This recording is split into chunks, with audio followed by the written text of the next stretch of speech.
Greetings, my loyal viewers and subscribers. Welcome back to another video. Yes, man.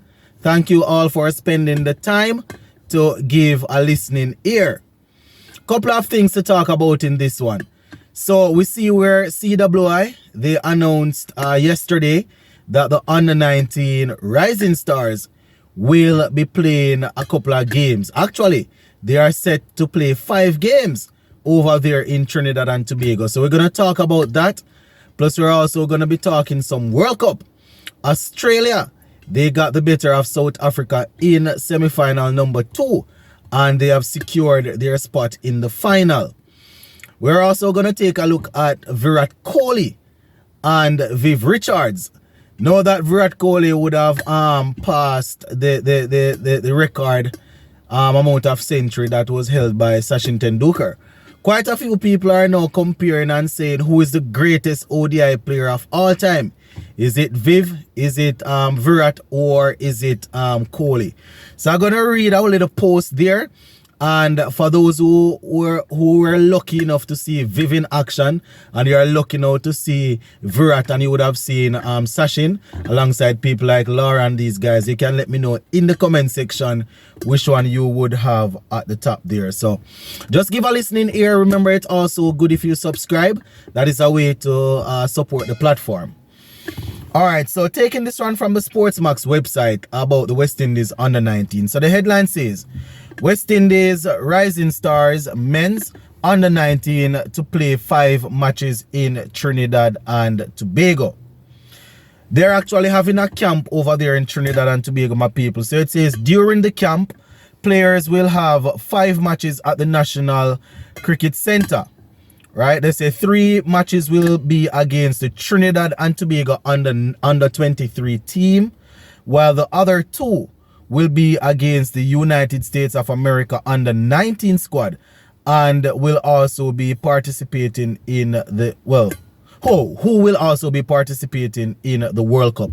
So they are going to play 3 games against the Trinidad and Tobago under 23 team, and then they will have 2 games against the United States of America under 19 squad. So that is what they are saying, my people. I think the team is being captained by the youngster Stefan Pascal, if I'm not mistaken. So you know, we are really looking forward to see how the players will perform in that. So they said the West Indies will begin well, hold on, they say they say it includes several members who toured Sri Lanka for the 4-day test and youth 1-day international in August and September. So the guys that played the 4-day games and the 1-day games in Sri Lanka a couple months ago will be a part of that, right? So it's good that that will happen. So the first game there will be on the 16th of November. The 16th of November. The 16th of November for the first one. The second game will be on the 18th of November. And the third game will be on the 20th of November. The fourth game on the 23rd of November. And the fifth game on the 25th of November. The players are actually in preparation for the upcoming World Cup. So 5 games to be played, my people, as they go through their camp. So we wish the youngsters all the best. These guys hopefully will be able to perform well, and we can find a couple of them to replace some of the players that we have in the current West Indies team. Right, we are hoping that they will perform at the under-19 level and they will show good promise so that they can actually come up and start giving some competition to some of the other players. So that is the update where that part is concerned. Moving on now. So today we had semi-final number 2 in the World Cup, and South Africa, they gave it a good run, my people.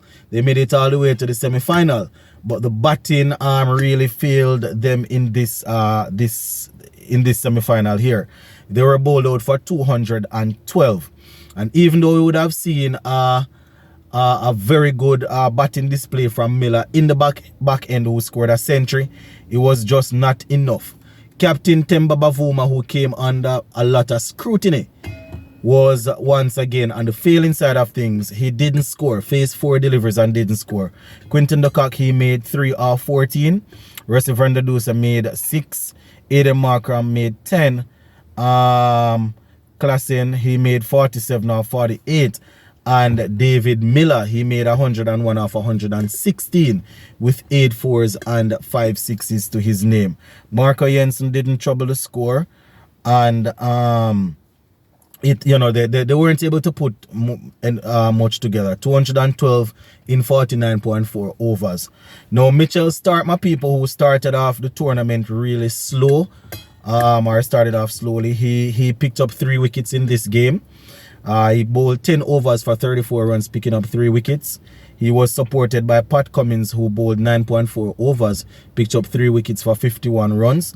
We would have also seen Josh Hazelwood getting 2 for 12 off his 8 overs, and Travis Head getting 2 for 21 off 5 overs. So, as I said, Mitchell Stark, he started off slowly, but quality always come through to the end. They always say that form is temporary, but class is permanent. He came through there for his team, so shout out to him.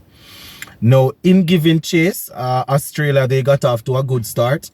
Travis Head, he made 62 of 48 with 9 4s and 2 6s. David Warner made 29 of 18. Mitchell Marsh, he didn't score. Steve Smith, he made 30 of 62. And in that 30, he had 2 4s. Marnus Lamashane got 18 of 30 of 31. And the hero from a couple days ago, Glenn Maxwell, he made 1. Inglis, he made 28 of 49. Mitchell Stark made 16 not out. And Pat Cummins 14 not out. So the 2 pacers were there to see Australia across the line. Now bowling for South Africa, Shamsi, he picked up 2 wickets. Gerald, he picked up 2. Would have seen Rabada and Aiden Markram picking up a wicket apiece. So Australia getting 215 for 7 of 47.2 overs. So they won that game there by 3 wickets.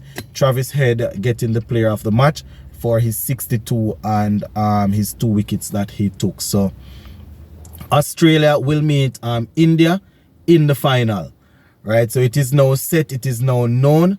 Those are the 2 teams that will be playing the final. Talking about India, my viewers and subscribers, one of their greatest of all time, one of their greats, Virat Kohli, is now being compared to the likes of Viv Richards. Right, I was actually on ESPN Cricket Info and I saw a post there where they say Virat or Viv, who is the GOAT of ODI. Right, they're not talking about overall cricket. Who is the GOAT of ODI batting? So this quote that was made by Mark Nicholas, he says, and I quote, "So if the question is who is the greatest ODI batter, it can only be one of 2. Listen, the 2 who most dominated their time, both have or had versus power. They say Viv and Virat, take your pick. Yesterday, all Indian voted for Virat. That's a lot of ground to make up even for Viv. So they are saying that all of India voting for him. So they say, who is the greatest ODI batter of them all? 2 contenders to come to mind. Right, so they are saying as of now, there are only 2 contenders that come to mind. They are saying, these 2 guys dominated during their era. So they say Virat Kohli and Viv.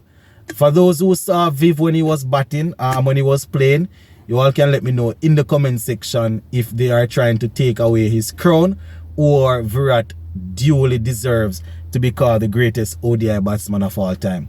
I know it's hard to compare time because the bowlers that they are facing pretty difficult. People always say just master what you get to play against and you are the best. But if that make you the best for your time, it doesn't mean that you're the best overall, because in all honesty, probably the who you are facing, isn't as half as good as who other people were facing back in the 70s and the 80s, if you understand what I'm saying. So, that is something that we have to factor in when we're talking about these things.